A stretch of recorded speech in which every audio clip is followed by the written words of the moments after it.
and welcome to Community Talk. I'm Bailey Miller,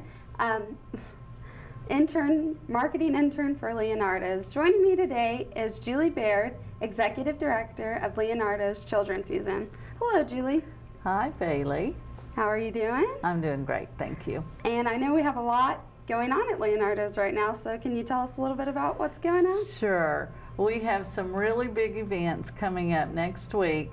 August 1st is our 20th anniversary at Leonardo's. It's hard to believe that those children that helped build the museum in '95 are now, some of them grown-ups with children of their own, and we want to celebrate that milestone. We have our founders, Owen Garriott and Helen Garriott, coming back for that, as well as the founding executive director, Cheryl Swanson. They will all be here, and we're actually going to do 2 different parties on that day because we're overachievers. For the children and families, we're just going to have fun things going on at the museum all day.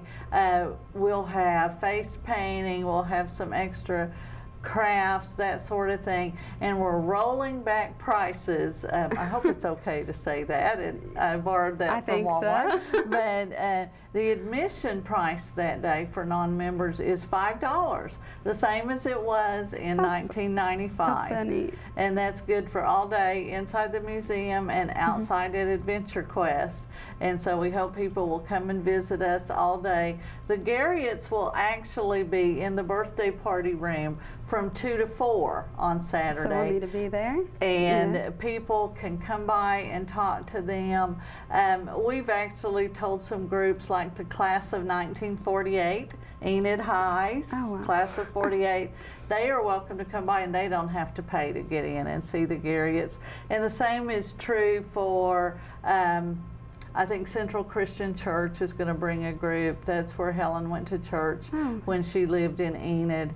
And so it's just going to be a really fun day. But for the children, and I guess the children of all ages, as we say, we're going to have some cake at between 2 and 4. Okay. Yes. So there'll be fun things going on all day, but the actual, what we're calling it is the kids party, is from 2 to 4 in the birthday party room. So we hope people will come by for that. And then that evening is our 20th anniversary gala. It's getting very close to the deadline to RSVP for that. But it's going to be held at Convention Hall's Grand Ballroom. And if you haven't been in there yet, you're in for a real treat. Beautiful. It's a wonderful facility, and it is going to be very beautiful. We have some fun things on tap for that evening too. We're going to have out some of the, and you were in the meeting today for the decorating committee, but we're going to have some of the old picture books from back in '95 and even before, probably before the museum was even opened, and then as Adventure Quest was being built, so there will be some really great strolls down memory lane, and we'll have those around the corners of the room. The event itself, we're going to have a really nice catered meal, and then we're going to have some speeches from some people that have been very instrumental in the success of Leonardo's.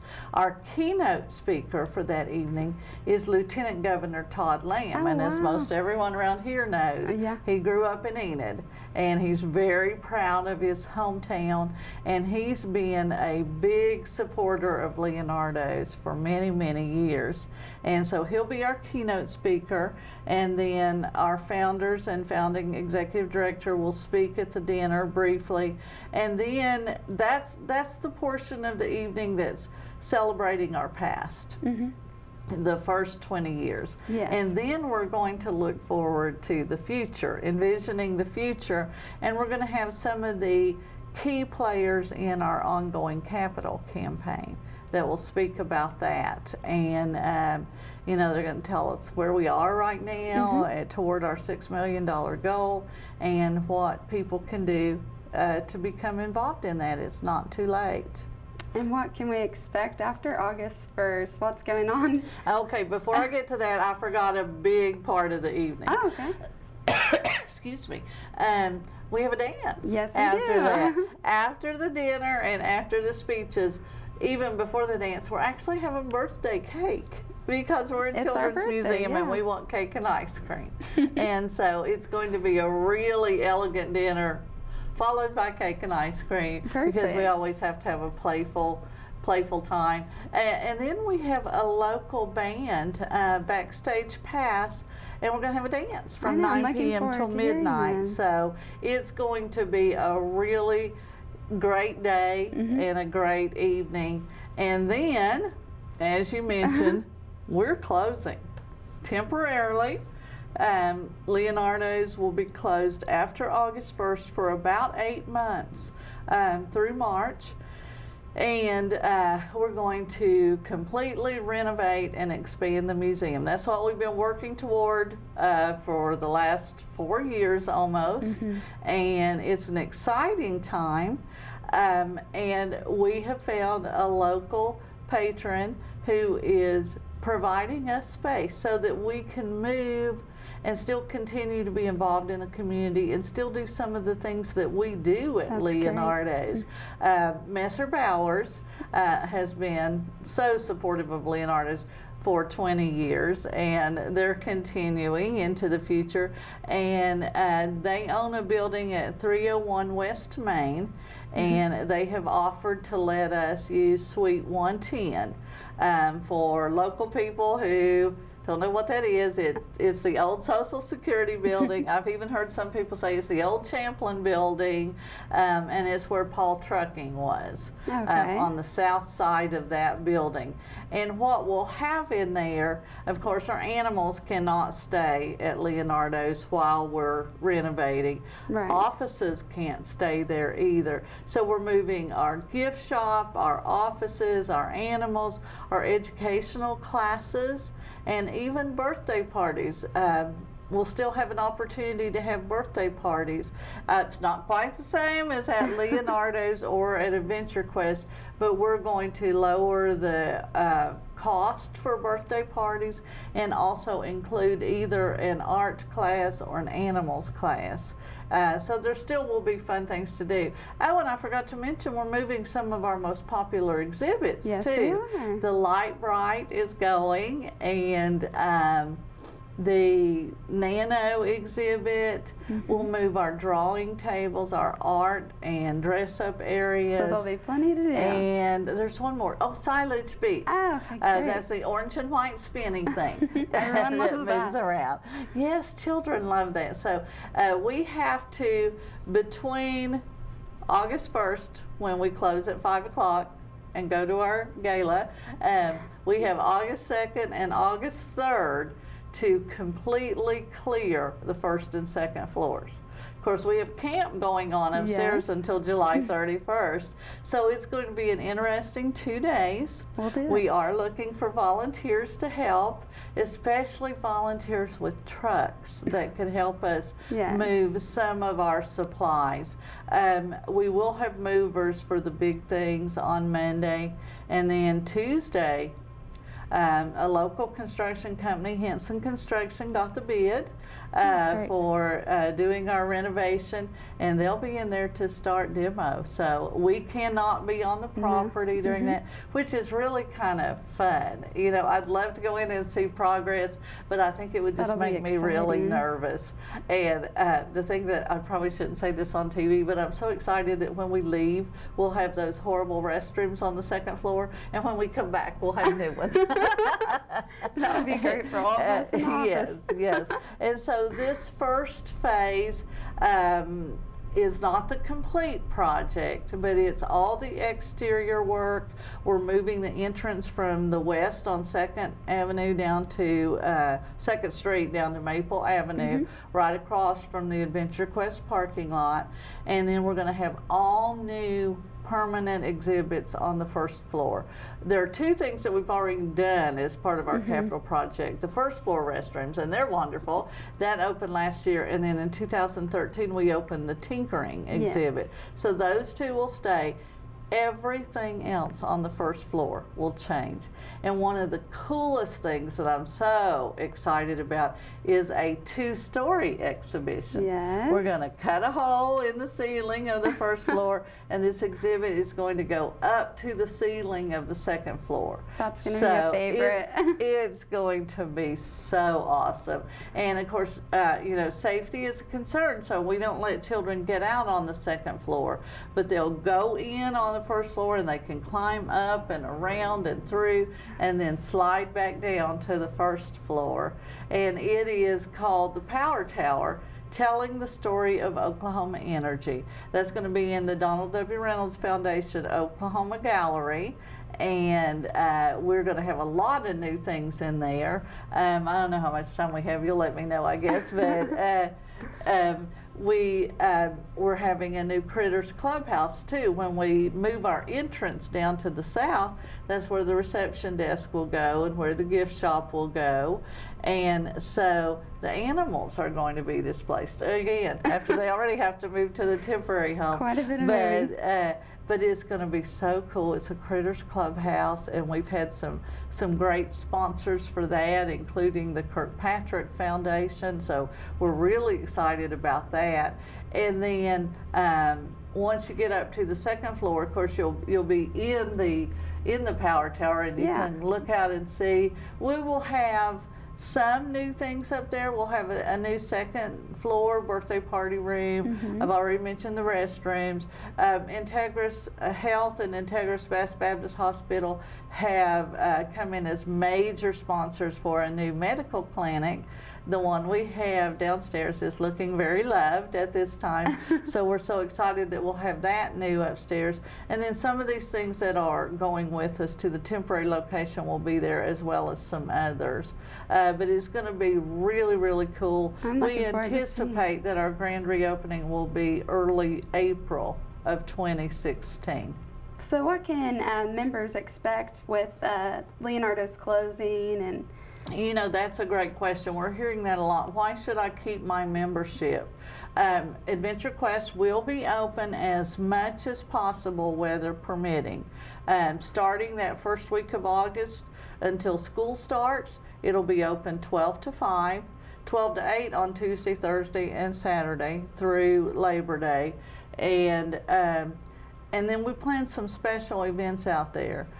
It'll be open once school starts just on the weekends, Saturday 10 to 5, Sunday 1 to 5.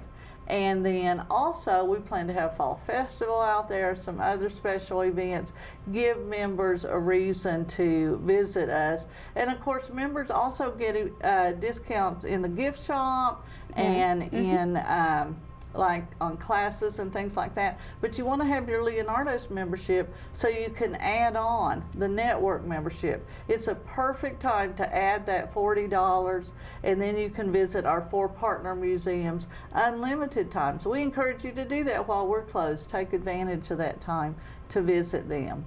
that sounds like a great deal. Well, thank you for joining me today, Julie. You're so welcome. And thanks for joining us on Community Talk.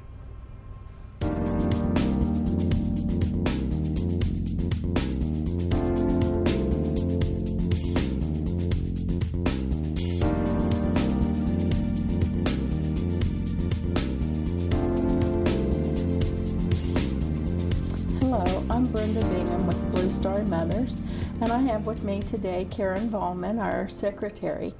And we would like to just share a few things with you and let you know how things are going with Blue Star Mothers. Karen, would you like to talk about our meetings? Well, our meetings are the first Thursday of the month is our business meeting, and then the fourth Thursday of the month is our packing meeting where we pack our care packages for our troops overseas that we have addresses for. Right. So if y'all have any addresses out there, or you have somebody deployed in your family or friends or something, let us know, and we'll sure get a box out to them once a month while they're there. Right. And sometimes we've been kind of moving our meetings back and forth because of lack of people and vacations and stuff. So if you stopped by and missed a meeting, we apologize for that.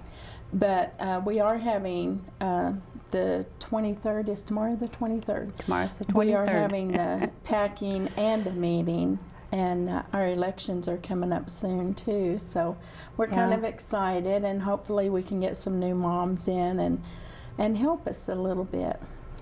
Yeah, you know, there for a while we had a few boxes, but now we're getting back to where we have several boxes, and we have so much fun at our packing meetings. Come and join us. You can help us pack the box. You can see what we put in it, and just visit and have a lot of fun while we're doing it. And you know, until you're there and actually see how we can get this stuff done and see what all goes in the packages, plus it makes you feel better to know that you've helped a troop or your son or your daughter that's serving overseas, and you want to be there and help them.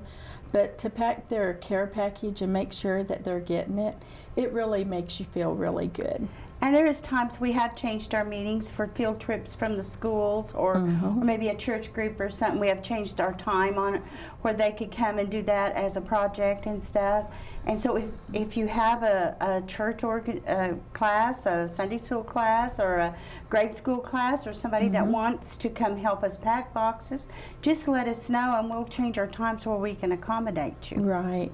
And if you're just a family that wants something to do to get your children involved, you know, we don't care if they're little or if they're big. You know, we like to get them involved too, because we want them to understand what's behind the Blue Star Mothers. And the children ask so many questions. It's really cool.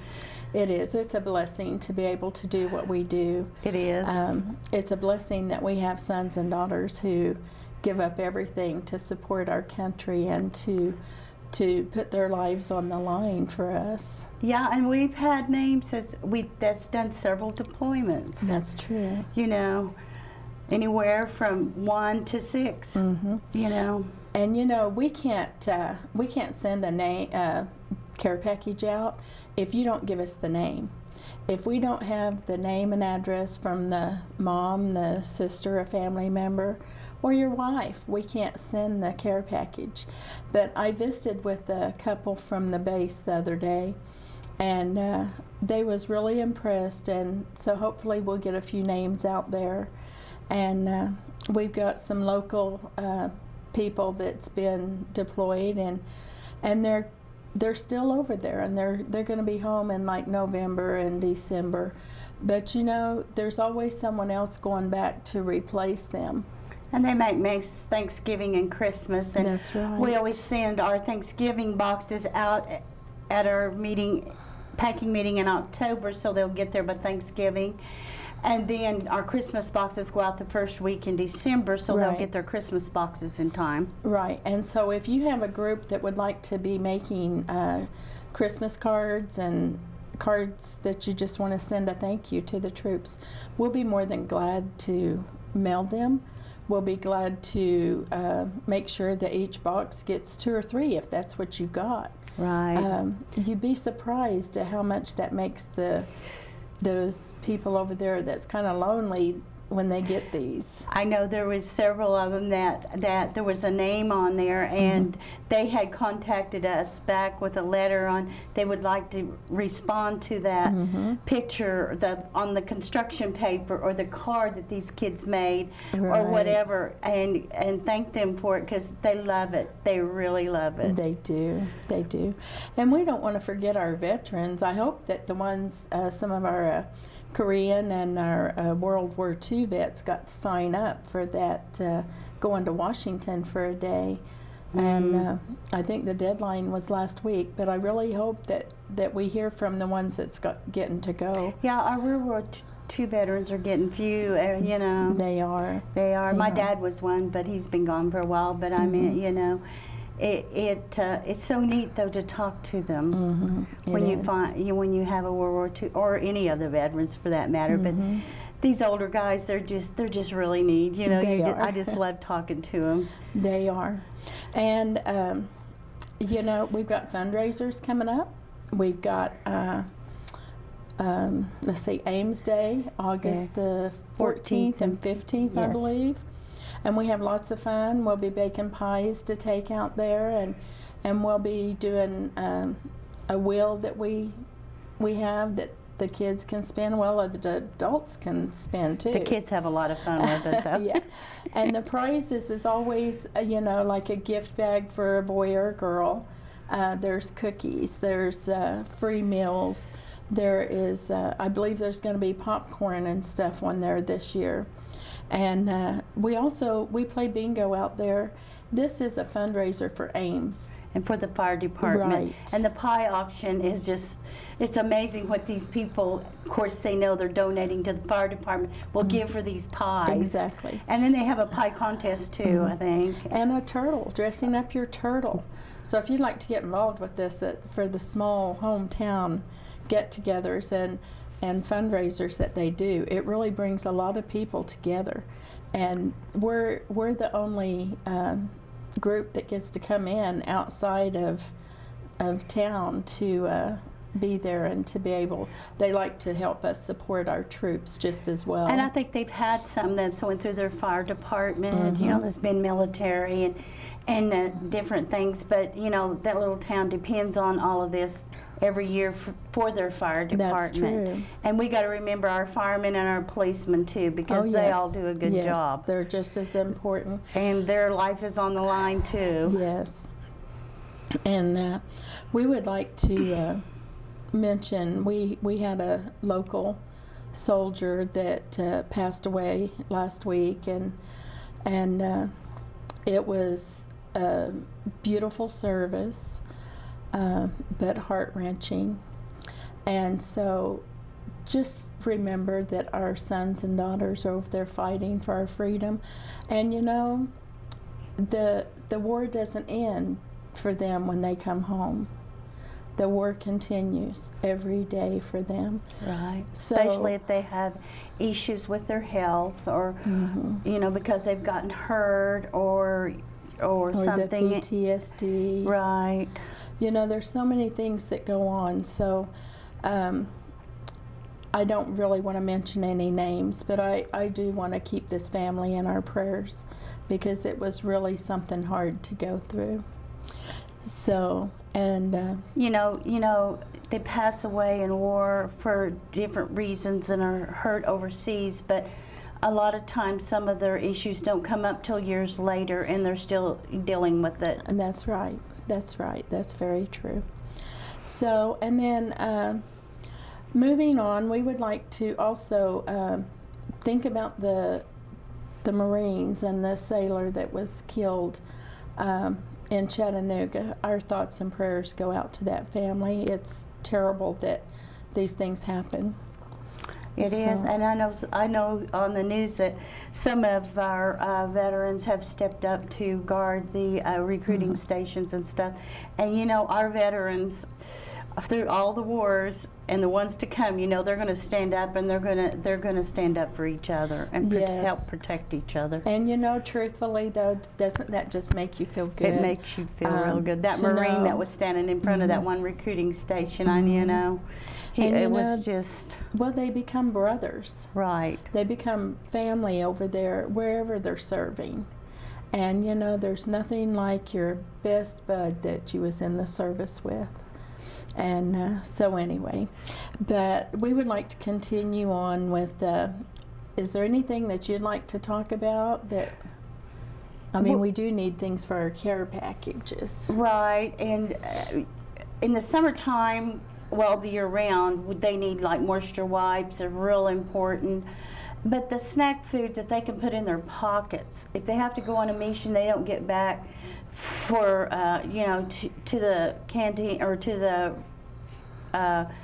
back in time for the meals and everything. And because sometimes when they go off on missions, they go to another forward operating base or somewhere, and you know, they don't get back to their base maybe for 2 or 3 days. So the snack food, the beef jerky is real important. Of course, you can't do pork. Right. Pork, you know, it's a religious thing, but you know, America tries to abide. Right. So the beef jerky is a wonderful item to put, and the snack crackers and things that they can put in their pockets and take with them, because that might be a moment's notice. That's right. Grab and go, you know. That's right. So it's whatever they can get in their pockets, and you know, they carry 70 or 80 pounds anyway, Right. but you know, they always need something to drink, and we try to send the little drink mixes that they can add to their water. Yeah, those are great And too. of course, you know, And this time of year, the suntan yes. lotion, the 30 or 50 SUV, you know, and chocolate's not a good thing in the summertime, but they said Yes. they'd eat it with a spoon if they got it and it was That's melted. true. So, But any type of snack, and Yeah. of course we're always looking for socks and toilet paper and shoot, I was trying to think something well, with that the we was low on, toothbrushes but- and the razors and the yeah. we get the little soaps that we pack Yes. up, and the shampoos and we've got quite a bit of that. So right now the most important is the snack items. yeah, and we stuff have like an that. organization here in town that provides us with all the shampoos and soaps and stuff that we need. Right. So that's another blessing. And our other fundraiser that's coming up is Hutch's. We will be selling chances on a Gas $100 gas card, and that will be Labor Day weekend, Saturday. So y'all come out and support us, and when you're filling up to go on your last trip of the season or To whatever. the lake or whatever. Yeah.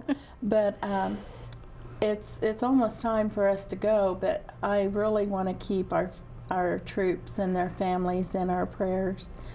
And the ones that's gone before, you know, now, and the ones that are going in our future, they all need our prayers. They need our support. And as a mom Yes. or a sister or brother, you know, you want your loved ones to be okay. So let's just keep them all in our prayers. And let's pray for America too. Yes. Greatest nation in the world, but we still need prayers. That's right. And you know, these families and these troops are always on our heart. It doesn't matter where we go, and we're going to Ohio shortly for a national convention. And you know, we'll meet a lot of the moms, and we'll meet some of the Gold Star moms, and some of them that maybe their son was injured. You know, and when you get to talk to these people, it changes your feelings. So Every mother has a story. that's right. And the angel bikes, we have a mother that's a Gold Star and a Blue Star mother, and she does constantly angel bikes. That's for the wounded and for the ones that may not ever walk again. But you know, they're still our sons and daughters. That's right. So, That's right. And thanks Northwest Oklahoma for all that you do and supporting us. And all of our veterans organizations too Oh, that help yes. us in the churches and all the Yes. communities. And remember, if you're a veteran or if you're a troop that's serving, you know what? We're at the mall on Thursdays and Fridays. Stop in and say hi. And just know that we will be there if you just have questions, or if Wanna you just want talk? to stop and say hi. Yeah. We're there, and we're always there to listen. So thank you all. Do you have anything? No, just thank everyone, and we'll see them next time, I guess. Thank you very much. And thank you, Enid Television.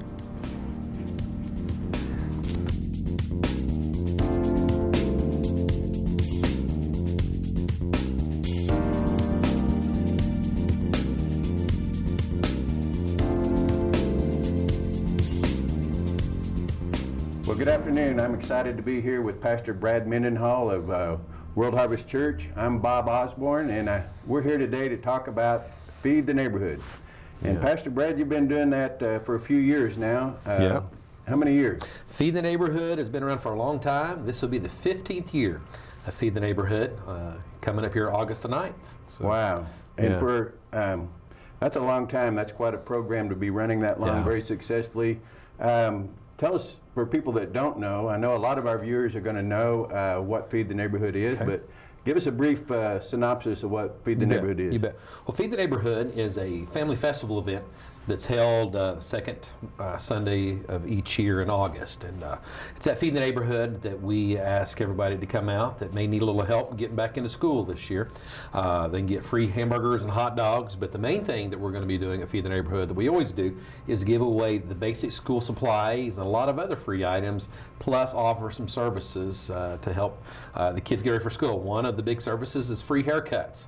It's always amazing that right before school goes back, how many kids need a haircut. Yep. And so we have, I think, about 25 beauticians that are going to show up at the park there, and we'll probably give away 300 to 400 haircuts there for Feed the Neighborhood. But it's just a big family festival where families can come, and if they need a little help to get started into the school year, they can get the help.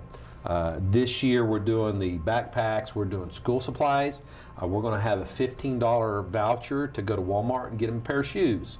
And we're also going to have an $8 voucher where they can go to Walmart and get a package of socks or a package of underwear, besides all that other stuff. So lots of activity, lots of things happen at Feed the Neighborhood. And give us those dates and the times that Okay. the event. Feed the Neighborhood 2015 is going to happen on a Sunday night, August the 9th. Starts at 5 p.m. and it's at Government Springs Park. It goes for 3 hours from 5 to 8 o'clock there. But all the items are given away on a first-come, first-served basis. And so we encourage people, if they really need that help, to come out and probably come out maybe an hour or two early, get in line. Usually the line's pretty long, but they usually go through pretty quick there. So we have 1,500 of these giveaway units to give away this year. So we're expecting at least 1,500 children to come. It is geared for the school supplies are really put together for a K-4 to probably about 5th to 6th grade. It's not everything that a child needs in those backpacks with the school supplies, but it's probably going to make up about 70% of what that they need in there. The pens, the papers, crayons, folders, and that. And it's kind of when we've tried to just compile a package that all those grade levels would get a benefit out of that. So. And that's great, and I know that this started with World Harvest, but it's spread where now it's not really a World Harvest It project, really it's isn't. a community project. And tell us a little bit about who's involved and Okay, how you it's bet. grown to that point. Feed the Neighborhood, as you said, Bob, started out as just a World Harvest outreach event, but it has evolved into really a community event where we've got probably by the time we get the event, we'll have almost 30 business partners this year. That's 30 businesses in Wow. Enid, Oklahoma that want to do something for the community, that are coming together to make this happen. One thing I've always said is there's a lot of people that want to do something but just needs something to bring them together to unify to do it. And World Harvest Church provides a lot of the workers. Grace World Outreach Ministries, they also provide a lot of the workers. We'll have a few other churches that we, not for sure at the recording of this who's all in, but there's a few churches that'll come together, but other organizations that'll come together, the Boy Scouts and other organizations that come out to be a part of this great event. The event is run through a nonprofit, non-religious organization called Making a Difference Incorporated. It is a corporation that is solely for social services of Enid, Oklahoma. So World Harvest Church provides a lot of the workforce, and some of these other churches provide the workforce. But it's a beautiful marriage of businesses and workers just coming together to make a true difference in our community. What an awesome thing for everybody to come together and work Yeah. like that. So tell us a little bit about when people show up at the park. Is there a process? What can they kind of expect when they get there? There is a little bit of process. Those that are wanting to receive those giveaway units, they'll need to, it's a first come, first served basis. We just ask everybody to get on the line. The children are required to be there. If you've got a child that needs back the school supplies or some of the stuff, the child's got to be there, and we also want the parent there. And so really the process is that once they come in, there will be a place where they, pre-qualification tent, where they'll be asked what grade did they go to, what grade are they in, what school that they go to, and just being there with that adult or guardian. Once they qualify for that, then they'll be able to go through the line to get the other items that are there. So, and again, it's really geared for that K-4 up to about 8th grade. More specifically, probably in the middle is where they're going to get the most benefit out of those school supplies. But And so parents shouldn't show up without kids, and kids shouldn't show up without parents. That's always a big thing every year. We ask that children are accompanied by an adult or a guardian there, just for accountability purposes there. And there's a little bit of procedure there that, ask everybody, just each child that qualifies will be able to get those units there. And then we'll get them on through there and make room for somebody else to get in there and get those units there. So we're hoping we'll have enough this year. There's a slight chance we may not have enough this year, but we're hoping we do. I believe there'll be just enough. I hope so. I pray there is. when they, there's other events, I mean, they're giving away the school supplies, but I know that, you know, even for people that don't have school-aged children, there's lots to come out to the park to There do. is. And tell us a little bit about that. Okay, there really is. You know, we'll have a bunch of inflatable games set up. Kids can come out. We'll have the snow cones and candies and such as that. But I think we've got like 2,000 hot dogs we're going to be cooking up, some hamburgers we're going to be cooking up. Besides that, we're going to have some entertainment going on. We're also going to be having a small measure of health screenings this year where they can come in and do some minor health screenings, but parents can also check on their child's shot immunization records at Feed the Neighborhood this year.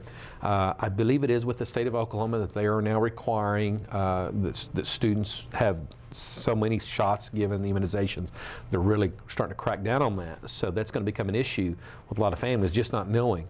But we're going to have a booth there at Feed the Neighborhood where a family can go to that booth and they can pull them up, their records up, and determine what is needed, if anything needed for immunizations, and they can go to the health department and get those.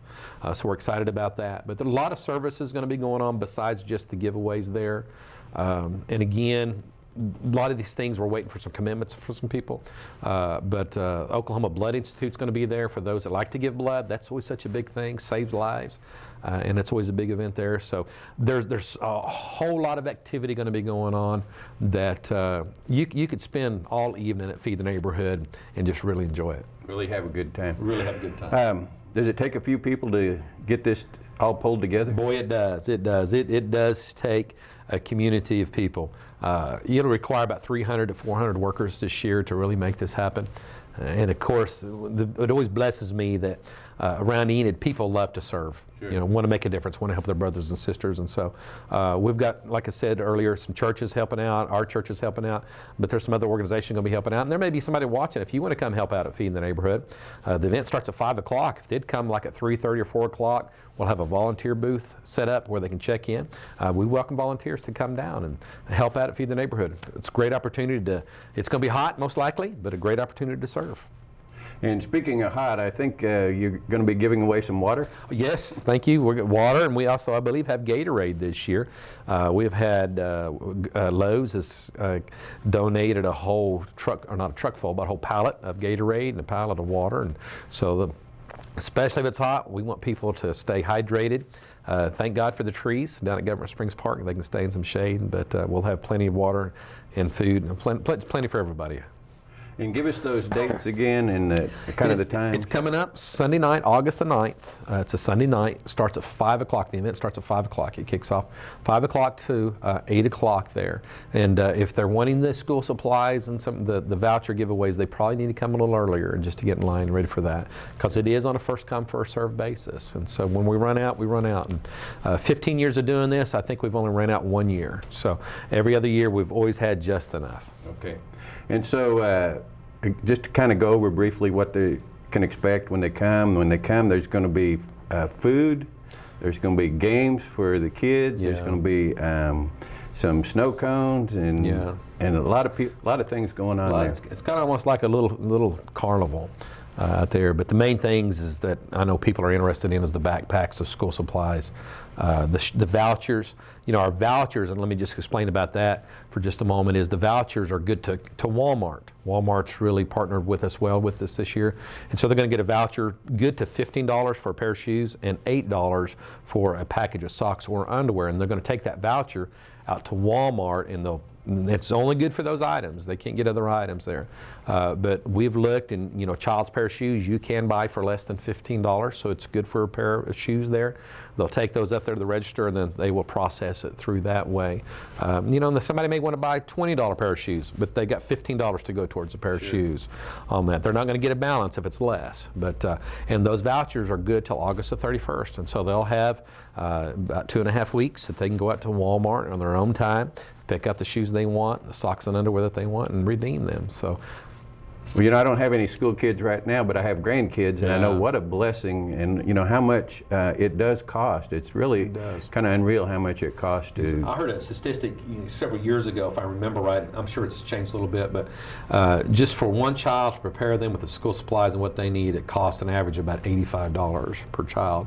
And so we find at Feed the Neighborhood is that many times what we have coming through the line is families with multiple kids. I can't even imagine if you got 4 or 5 kids that you're trying to get back to school, the cost that's involved in that. So it's not uncommon for a family to come through with, you know, 3, 4, 5 kids in that family. But praise God for an opportunity to sow into them. You know, we've had people say, well, you're just giving something away. Well, we are. But the thing that we have found, and even we've seen statistics on this, that when a child goes in to start the school year and he's got his supplies, he's got shoes, he feels better about himself, and they perform so much better in school. So we really believe that we are making a difference, you know, and it's one of those things you really never know the impact we're making until later. You know, I've heard reports even just recently, just how a lady told me that she said, I don't know how our family would do it if it wasn't for Feed the Neighborhood, and how much it's blessed their family with the backpacks, the school supplies, and those vouchers. Okay, well, give us. We want to make sure everybody gets the dates and the times. Yes, August the 9th, Sunday night, August the 9th, and that is the second Sunday of August. August the 9th starts at 5 o'clock at Government Springs Park, just there on the east side, just right south of St. Mary's Hospital right there. Come out, going to be a great time. And so we just encourage everybody to put that on your calendars, help us spread the word. Let's get the park full, which it's going to be full anyway. We know that from past events, but we really just encourage everyone to come out and either be a blessing, you know, or be blessed. And sometimes I know some of the volunteers even are people that have came in the past and they've gotten supplies, they got blessed by the event, and now they're coming back and saying, hey, can we help with that event? That's always a blessing when you see people help them out, and then they start moving up where they can start then giving back to their community also. Okay, we'll put it on your calendar, and we look forward to seeing you all at Government Springs Park.